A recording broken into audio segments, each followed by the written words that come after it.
behind me. I'm not sure. What is it, dude? Was not their lesson. Nah, that shit wasn't their last. What? Something just ran by the tent.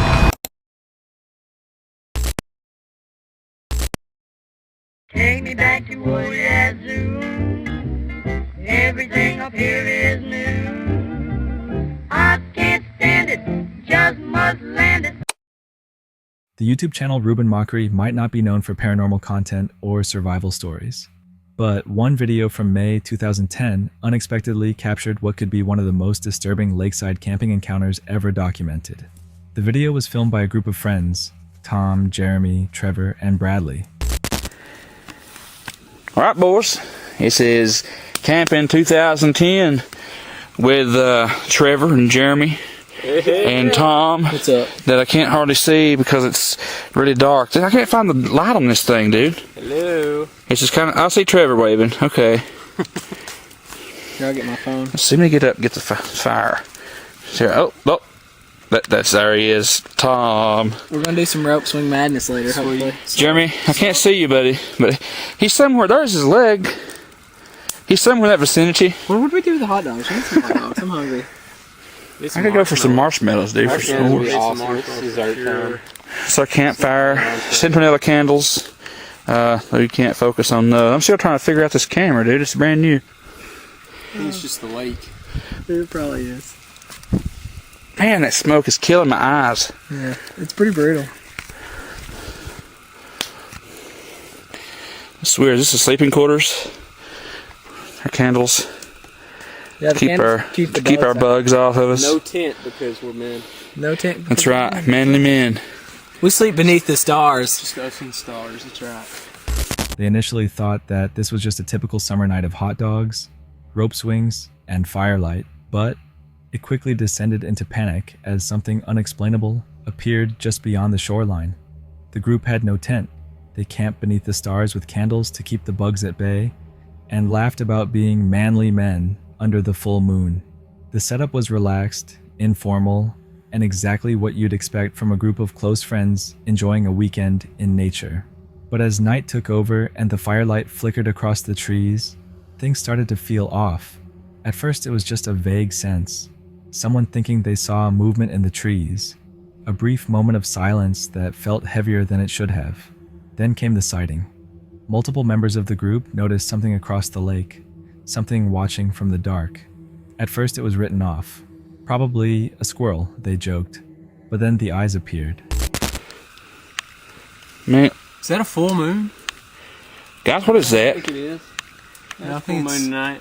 What's what, Bradley? Seriously, guys, there's something I seriously saw something over there. Tom, did you not see it? Dude, there was something there for like 2 Jeremy, Trevor. Dude. It was over there. Dude, whatever, man. Man, dude, put some more wood on this fire. I am not going to sit here with this thing. I'm telling you, it was there for like 2 seconds. Dude, it was probably over there. Yes, right over there where you're shining the light, in that area. Over there. I've never seen before. Yes, there was, Jeremy. But Tom and I both saw it, dude. It was probably a squirrel. It was nuts. It was nuts. I don't know, man. It's not a squirrel. Would you say it was a squirrel? Okay. Okay. Woodland creature. Okay, what squirrel would look like that, Tom? It's an animal. We're in the woods. Go figure. Don't lose. Hey, Tom, guys. What? Oh my God. What is that? That's it. That's it. Oh my gosh. What is it? I don't know. Oh crap! It's coming. Oh my God.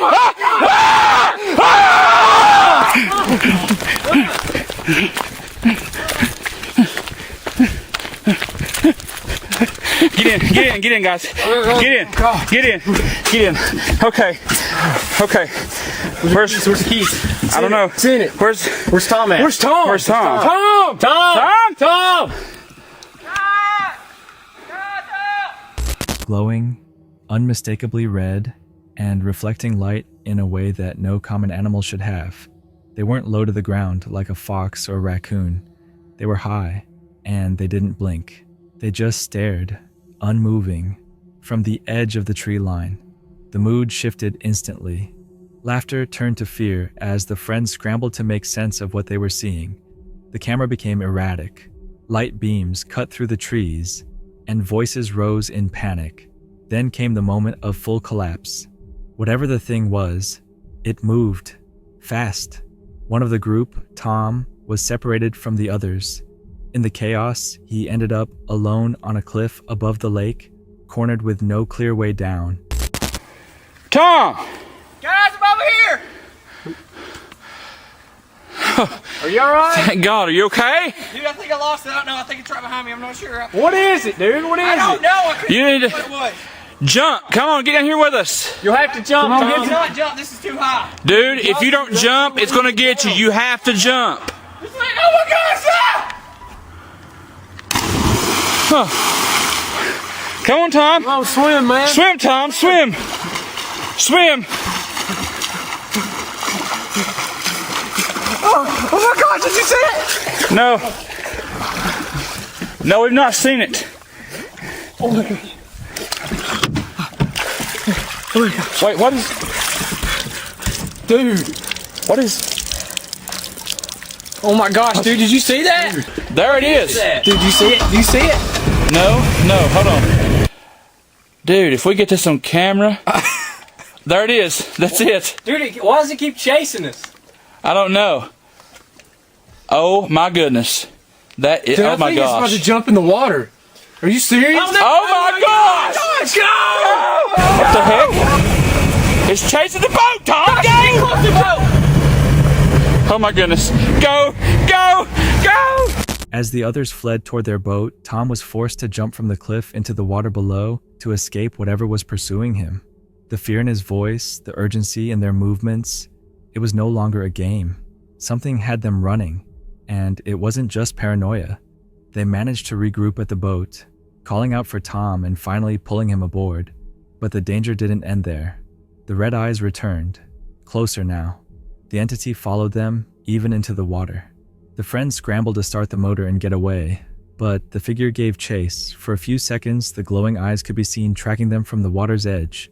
Then, shockingly, it appeared to jump into the lake after them. Whether it swam, vanished, or simply stopped, pursuit remains unknown. But the fear in that boat was real. The panic, the breathless yelling, the camera struggling to capture the unthinkable, it was all too raw to fake. What stands out about this encounter isn't just the strange glowing eyes or the unexplained figure in the trees. It's the authenticity. The group wasn't out searching for ghosts. They weren't doing a night investigation or calling out to spirits. They were just camping, relaxing, filming memories for fun. And yet, something found them. What did you think of this encounter? Let me know. Before moving to the next encounter, I just want to take this moment to thank and congratulate you all because we have crossed 50,000 subscribers. Our 50K special free surprise was revealed, and almost all of you seem to love it. I'm beyond blessed to have you as community, and I'm more committed than ever to bring you the best and most entertaining videos possible. I aim to take this channel to #1, and I will do that no matter what. So, subscribe and enjoy the show. Our next goal is 100,000 subscribers before August. Once we reach that, I'll reveal another awesome surprise for you all. Now back to the video. Uploaded originally as a TikTok and later reposted across platforms and also turned into a multiple upload series, this next encounter follows Joe, a travel creator who often shares his life on the road with his girlfriend. The couple had taken their van deep into the Pacific Northwest woods for a peaceful getaway, an isolated, forested area far from main roads and any real signs of civilization. What they thought would be just another day in their lives, they found something that turned this trip into something far more disturbing. After finding the perfect spot tucked beneath the trees, they settled in for the night inside the van. Nothing seemed out of place, and they fell asleep to the calm sounds of the forest. But the next morning, things took a turn. What is that? What the That was not there last night. Nah, that was shit wasn't there last night. We pulled up here. I come over here and set up this solar thing last night. You ain't do that. Holy shit. While exploring the area around their site, Joe's girlfriend stumbled upon something they hadn't noticed the night before. A medium-sized rock, placed carefully on a tree stump just a few feet from their van. It wasn't the rock itself that was alarming. It was what was written on it. Etched into the surface were the words, "I will kill again." The message was chilling. It wasn't weathered or old. It had clearly been placed there recently, and it hadn't been there when they first arrived. The position of the rock, deliberately arranged in their camp's center, implied intent. Whether it was a sick joke or something more ominous, they didn't know. At first, the couple debated leaving without making a fuss, but the more they considered the possibility that someone capable of real harm might be nearby or might target future campers, with limited cell reception, they drove down the mountain to get service. So I kind of have something crazy and weren't sure who to call. So we were camping off of the forest road right next to Douglas Fir last night. There was a rock that we woke up to that was carved into that said, "I will kill again," placed next to our van on a tree stump. But no. Felt like we should have called and told somebody there was a note that said, "I will kill again," scrawled on a rock and left near a van in the middle of the night. Yeah. Okay. Yeah. Okay. All right. So what we need to do, did you take a photo of it at all? Yes. And a video. So what we want to do, we need to contact, I'm going to have you contact the Whatcom County Sheriff's Office. Okay. And they're the ones that take care of that for us here, but it's good for us to know as well. Well, let's see. Oh, what is it here? This is Border Patrol. After a few calls, they were directed to the Forest Service, which eventually handed them off to local law enforcement. The officers were concerned, especially after learning they had photographic and video evidence of the rock and its placement. Though the authorities weren't sure whether the message was tied to anything criminal, they took it seriously enough to begin documenting the case. Still uneasy, Joe and his girlfriend made a difficult decision. They would return to the site to retrieve the rock for police. But when they arrived back at the clearing, they weren't alone. Another group had already set up camp in the exact spot where the message had been found. Not wanting anyone else to stumble into the same fear they had, Joe approached the new campers to explain what had happened. The group listened, visibly unsettled as Joe showed them where the rock had been placed and relayed the message it had carried. The campers hadn't noticed it, but once it was pointed out, the seriousness of the situation became clear. They were grateful for the warning, and one of them admitted they were armed, just in case whatever had left the message decided to return. Was it a hoax, intended to scare travelers out of a favorite spot? Was it a local warning, meant to discourage camping in that area? Or was it something different, like evidence of a disturbed individual who had done or intended to do real harm? Joe admitted in later commentary that he wasn't easily rattled, but this incident had shaken both him and his girlfriend. The placement, the wording, the timing, it all felt too deliberate to ignore. They didn't know whether it was a prank or a threat, but either way, it had worked. The psychological impact was immediate, lingering long after they drove away from the forest. Ultimately, it may never be clear whether the rock was left by a murderer, a disturbed local, or someone trying to scare off outsiders. But what stood out wasn't just the message, it was the couple's response. Instead of brushing it off or using it purely for content, they reported it, warned others, and treated the situation with the seriousness it deserved. Funky Prepper, a YouTube channel, is best known for combining practical bushcraft, prepping knowledge, and rugged solo or duo wild camping in the UK's most remote locations. But during one recent trip, Funky and a fellow creator known as the Cheshire Wanderer documented a night in a Welsh bothy that started off peaceful and playful and ended in an experience neither of them could explain. The journey began with excitement. This was Funky's first overnight in a bothy, a remote, open-access shelter used by hikers, and he was eager to return to the outdoors after time away. The two friends arrived to find the small stone structure tucked deep in the Welsh mountains. Secluded and surrounded by rugged terrain, it was exactly the kind of off-grid escape they had been craving. Upon arrival, the mood was light. They cleaned the space, tidied up after previous careless visitors, and began setting up their bedding and gear. Like most people, I think what we should concentrate on is you need to clear the building first. Okay, you don't know who's been in there, you don't know what the situation's like. So me and my mate's just going to run through just quickly how we would do it.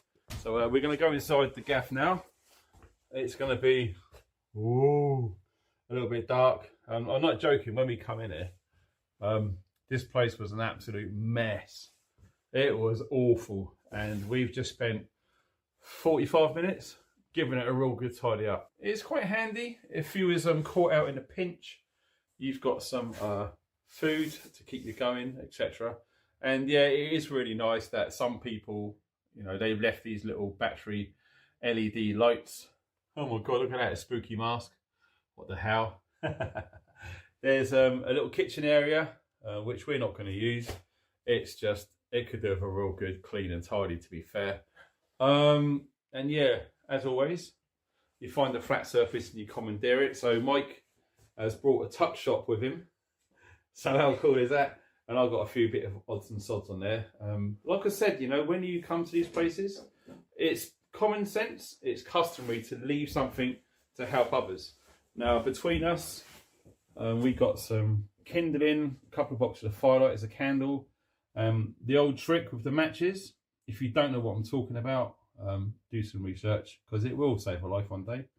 Obviously, bacon grill, you wouldn't want to be caught out. Right, we're upstairs now. It's hard to see the place because we're losing the light. Yeah, but this sleeps quite a lot of people. There's a lot of room.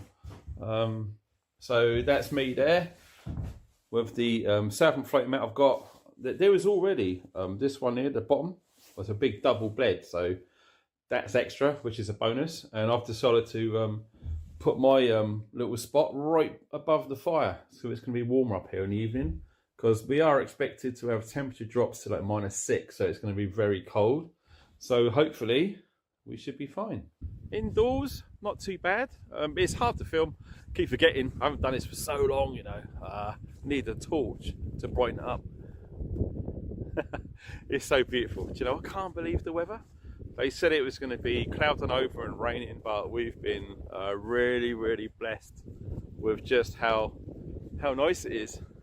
The day passed easily with steak cooked over a stove, a few laughs, and some nostalgic campfire chatter. The bothy offered warmth, quiet, and a rare opportunity for uninterrupted solitude. It's been mental. And do you know what? When we was walking around outside, it's really weird, right? Because even though we know we're the only ones out here for miles, it's like you just feel like there's someone up there watching. Yeah. It's almost weird. And do you know what was really weird? If I can find it, right, guys, I'm going to put it up on the screen, right? So you know I'm not pulling the chain, right? I read in this article, right, which I found recently, that they were really seriously considering reintroducing wolves to Scotland and some parts of Wales. I'm like, what? Well, can you imagine that with all of the sheep and young kids and dogs and that around? Well, I thought, no, surely they've got to reconsider that, because that's just an absolute nightmare waiting to happen. And when I think you said earlier on that most of, was it Eastern Europe? Yeah. It's got a big thing of wolves, isn't it? Russia as well. Russia?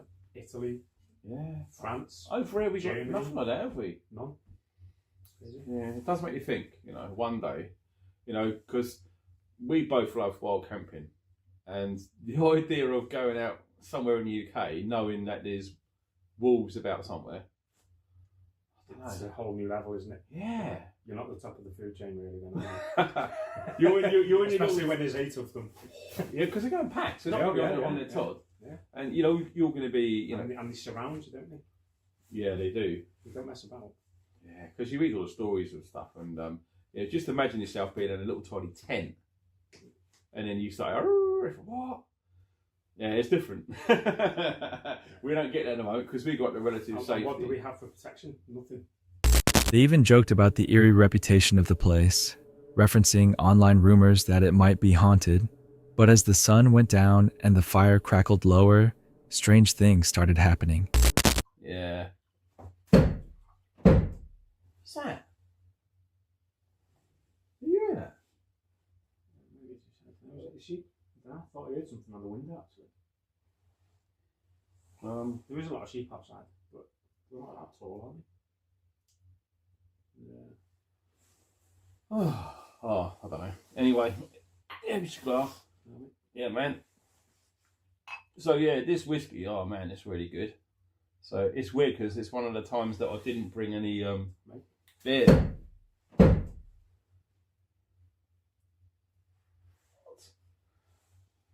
That smells beautiful. I don't know. What is that? Oh, I won't taste until you're ready. It began with the noises, soft banging on the windows, unexplained sounds from upstairs, and items falling off shelves that had been stable for hours. Hold on. This is bizarre. Is that? What? Now you're getting me up. Hey? What do you mean?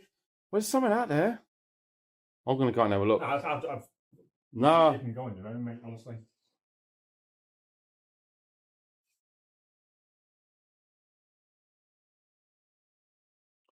Oh, don't go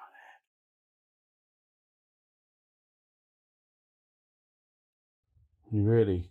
Oh, God. There's just something up there. It's me. It's all right.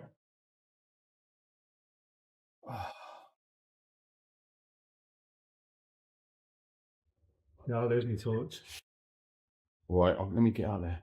I definitely. What the hell is that noise?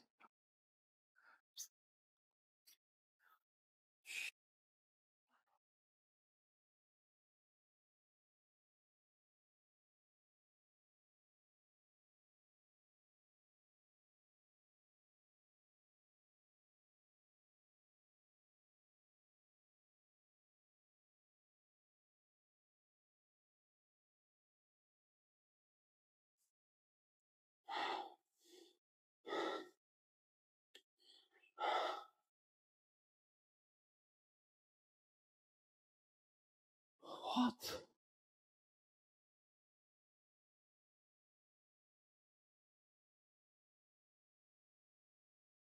There's no one here. Bloody hell. What the freaking hell was that noise? Oh, man. Oh, dude. That's moved, actually. My God, I always put that straight. That's at an angle. Look.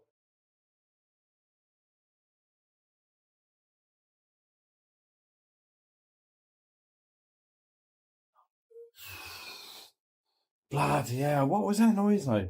Did you hear? It's like a rolling noise.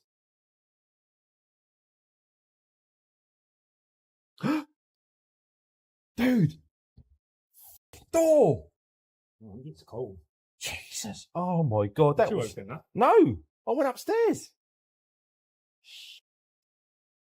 At first, the two men brushed it off as the wind or settling structure, but things escalated quickly.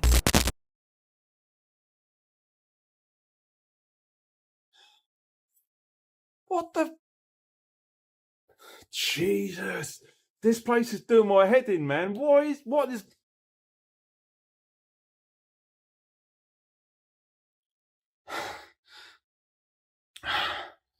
Is anything missing?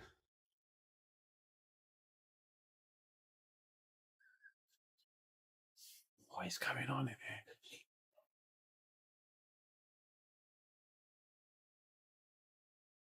What was that? That was just hanging there. What? Oh, shit.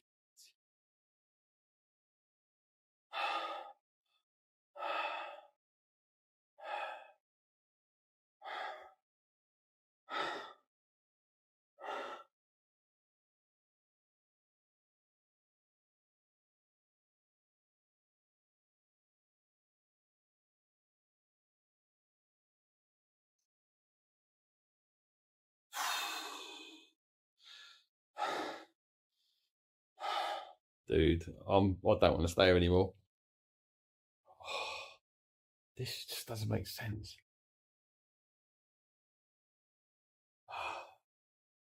What's that? Did you hear that on the window? No. Did you just hear that on the window? I'm gonna have a look. There's someone on that window. It's not in here. What? What the hell was that? There's a light on the stairs. Dude, there's a light on the stairs. Where did that come from? You're messing me now. No, look, come here. Look, Mike, come. No, you're messing with me now. I swear. I know you're in there, but how did that get there and I'm here? You're messing with me now, aren't you? Come here and have a look. If you don't believe me. I believe you, honestly.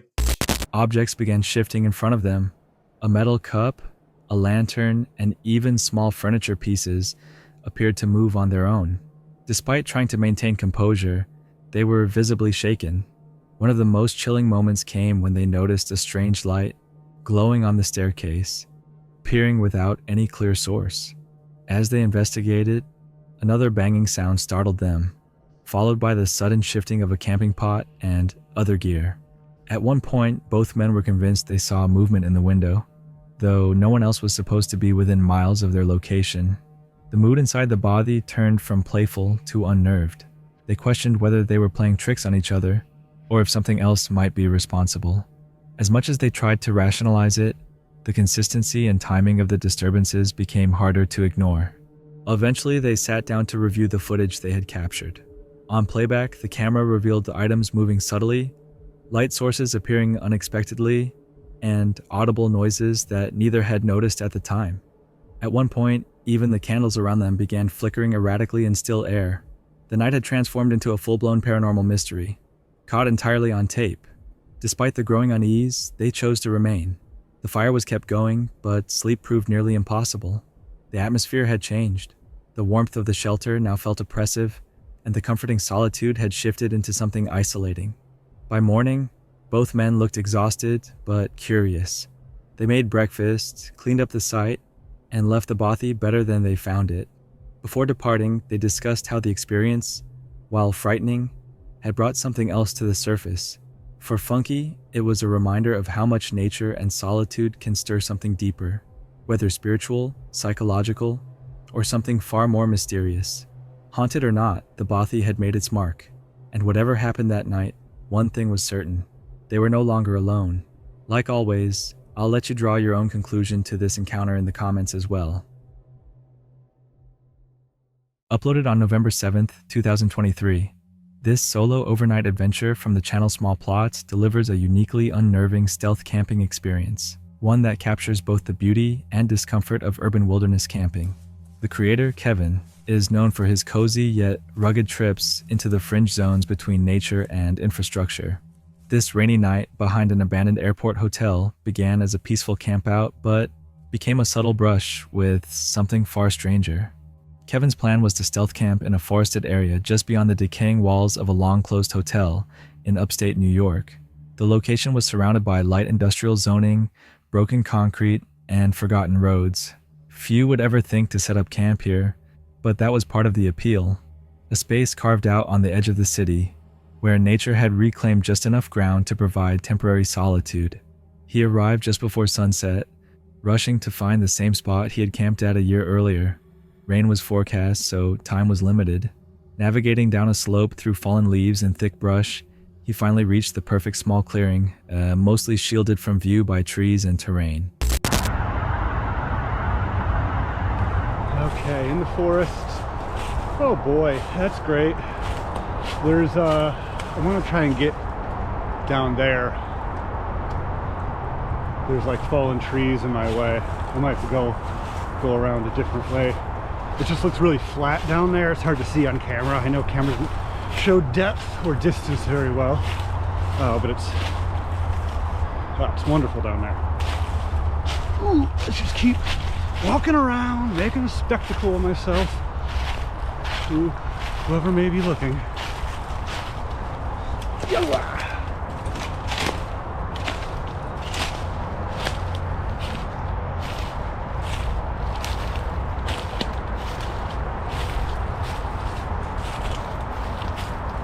There goes the deer. Sorry guys. All right, let's not dislocate my knee going down this hill.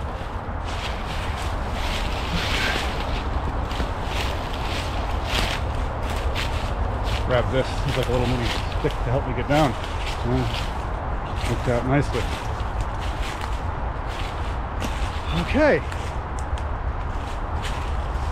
This looks like home for tonight. If someone's walking along the top ridge there, they could easily look down and see me, but even that is very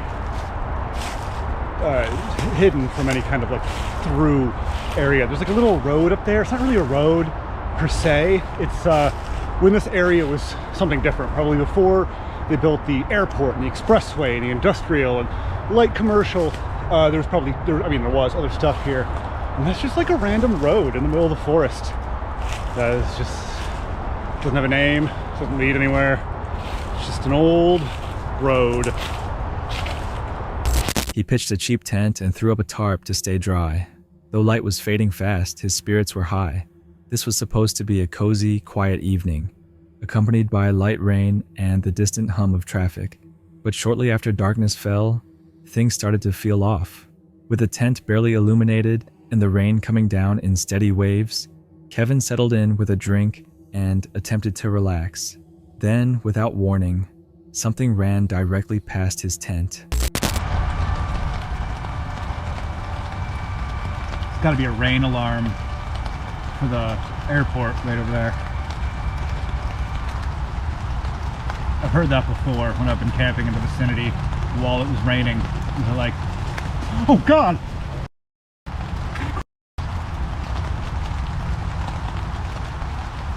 Something just ran by the tent. It was the lights in my eyes, I couldn't see anything.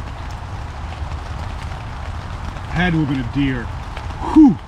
I saw like movement and this lights in my eyes.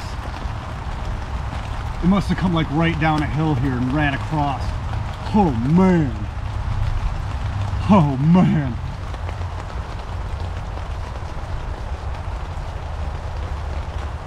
That was 3 feet from me.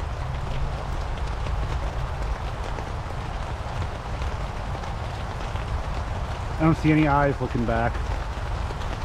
I don't think. Wait, I just thought I did. Maybe not. I don't know.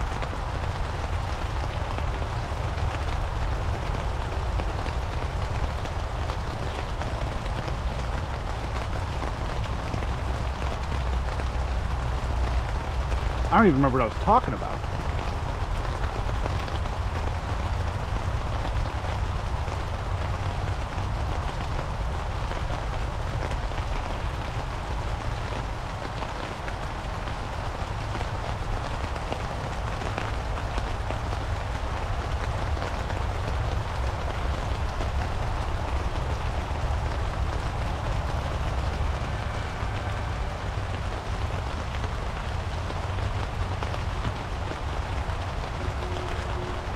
Between the eerie alarm happening over at the airport and whatever it was that just ran past me about 3-4 feet in front of me, I think it's safe to say I'm a little bit on edge. He didn't see what it was. His flashlight had been angled poorly, but the movement was unmistakable. Whatever it was had passed just a few feet in front of him. Fast enough to startle, but silent enough to raise questions.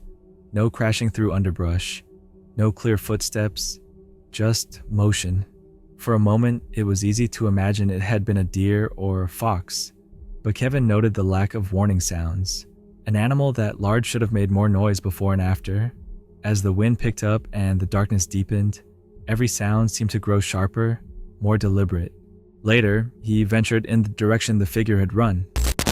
But before I eat, I'm going to walk in this direction. This is the direction of whatever ran past my tent, ran in this direction. And I'm walking in that direction now. I just have to know. I just have to see if there's anything. I don't know. I just have to. This is what I'm talking about. These are all rocks. It's hard to see on camera. Rocks and stuff that make little caves. Perfect for a fox den. Keeping my eyes peeled for little eyes in the night.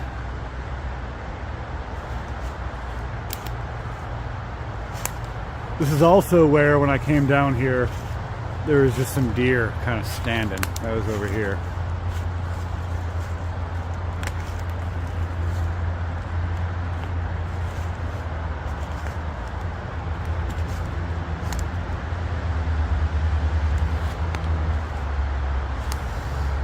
Alright, well, yeah, nothing like just popping out.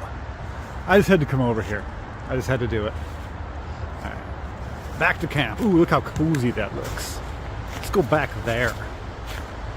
He explored an area of rocks and overgrowth he believed could serve as a den for a fox. Still, the unsettling feeling lingered. He couldn't shake the thought that it hadn't been an animal at all. The possibility of a person moving that quietly through the woods was far more disturbing. To make matters worse, the rain that had been predicted for later in the night arrived early. His hasty tarp setup couldn't fully protect against the sideways drizzle, and parts of the tent began to dampen. He adapted, moving gear, repositioning himself, and even using a small portable fire canister to provide light and warmth. But comfort never quite returned. Even after the rain stopped, the air remained heavy. The close encounter had left its mark. Kevin stayed alert, watching the ridgeline above his camp, scanning the forest for reflections or motion. The sound of distant alarms and the dull roar of traffic only amplified the surreal, liminal vibe of the night. He wasn't deep in nature, but he wasn't in the city either. It was a place in between, and something had moved through that place in the dark. By morning, the site looked ordinary again. The leaves glistened in early sunlight, and the old hotel loomed quietly in the background. Nothing felt sinister in the daylight, but Kevin packed quickly, the adrenaline of the night still echoing in the back of his mind. Even without confirmation of what passed by, the moment had shaken him. And like the best stealth camp videos, it left him wondering. The YouTube channel Casal DM documents the rustic adventures of a Brazilian couple who frequently venture into remote natural areas to fish, cook, and enjoy simple living off the grid. Their videos often highlight beautiful riverbanks, home-cooked meals over open fires, and light-hearted banter between partners.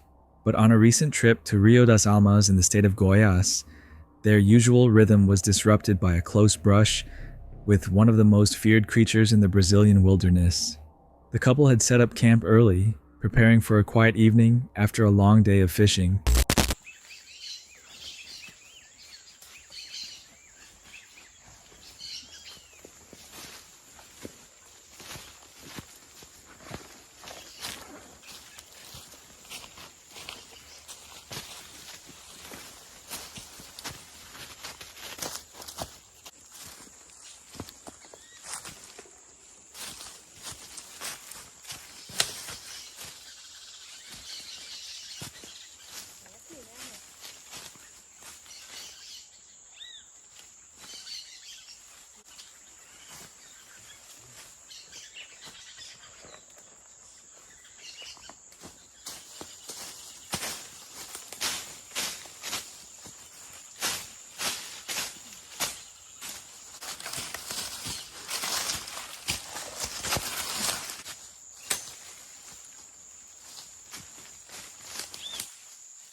Their spot was deep in the brush, surrounded by dense vegetation and distant from any populated area.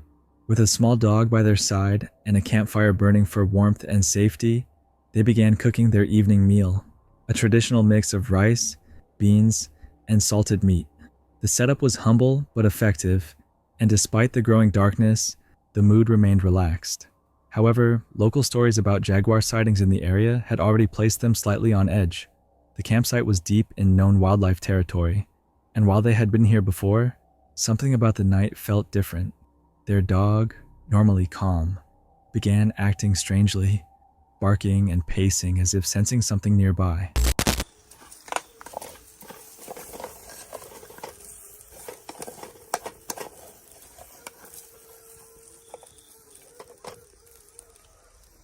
Oh, cachorro acuou.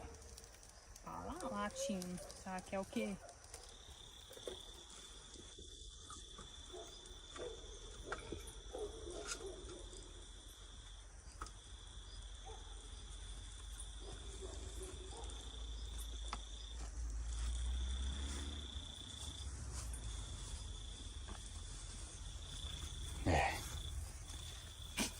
Cadê o facão? O facão tá onde, amor?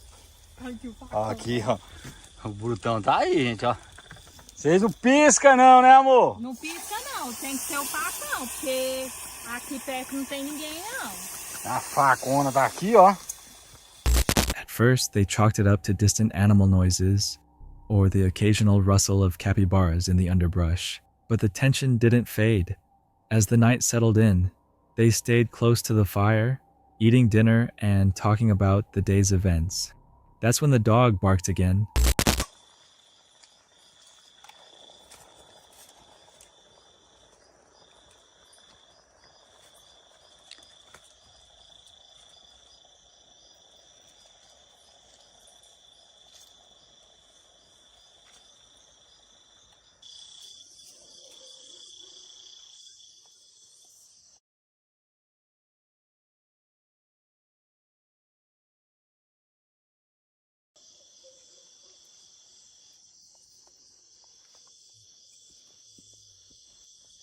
One of them grabbed a flashlight, and the other readied a large machete. When they shined the light into the grass, they caught sight of it, a large black snake, camouflaged until that very moment, sliding near the edge of their tent. At first they thought it might simply pass by, but the snake wasn't just moving through. It was circling. It vanished into the shadows behind their gear, reappeared near their fire pit, then disappeared again beneath a fold in the ground tarp. The woman had cut her finger earlier while preparing food, and now, while trying to get a better look, she injured herself again. Possibly brushing against the brush the snake had passed through, their night had taken a sharp turn, and survival instinct kicked in. Knowing they couldn't rest without confirming the snake was gone, they kept the fire high, checked their boots for any stowaways, and stayed alert long into the night. As they eventually retreated into their tent for safety, the fear hadn't fully passed. The earlier confidence in their wilderness skills had been tested, and though they'd faced plenty of challenges on previous trips, this was one of the few that left them visibly shaken. In the end, they made it through the night unharmed.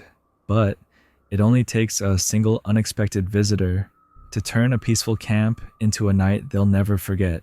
What did you make of this encounter? Like always, let me know your thoughts. Posted on October 11th, 2024, this final entry comes from the Indonesian horror camping channel, Jejak Camping, known for pushing the limits of fear by spending nights in some of the country's most notoriously haunted locations. In this particular video, Tito, the man behind the channel, returns to a location many would consider unthinkable for an overnight stay. A long-abandoned house rumored to be haunted by a pocong, a ghost bound in burial shrouds from Indonesian folklore. What made this trip even more intense was the weather. Tito chose to camp inside the abandoned home during a heavy thunderstorm. There were rumors attached to the site, stories of strange lights, disembodied voices, and most chillingly, sightings of a pocong spirit seen entering the house during storms. Locals refused to go near it, especially after dark. Soon after the rain intensified, the paranormal activity began. At one point, Tito's flashlight flickered erratically, and his camera began to glitch, something frequently reported in places with supposed high spiritual presence. The house itself seemed to breathe with the storm, each thunderclap followed by a chilling silence. Then came the moment that defined the night.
From the doorway of one of the ruined side rooms, Tito's camera captured what appeared to be a figure, a tall, wrapped entity with no visible features, moving unnaturally slow.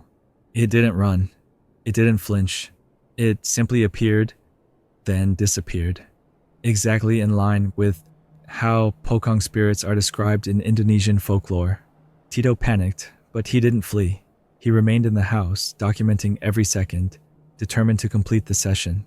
The storm outside raged on, and inside the temperature reportedly dropped significantly.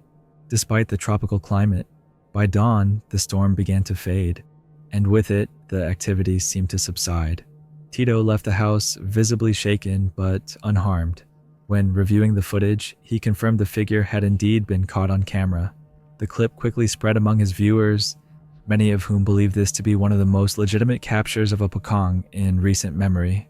The pocong is not just a ghost story, it's a deeply rooted spiritual figure in Indonesian tradition. This encounter is a reminder that some camping trips go beyond wilderness survival or creepy sounds in the dark. In some places, the line between myth and reality isn't just thin, it's completely gone.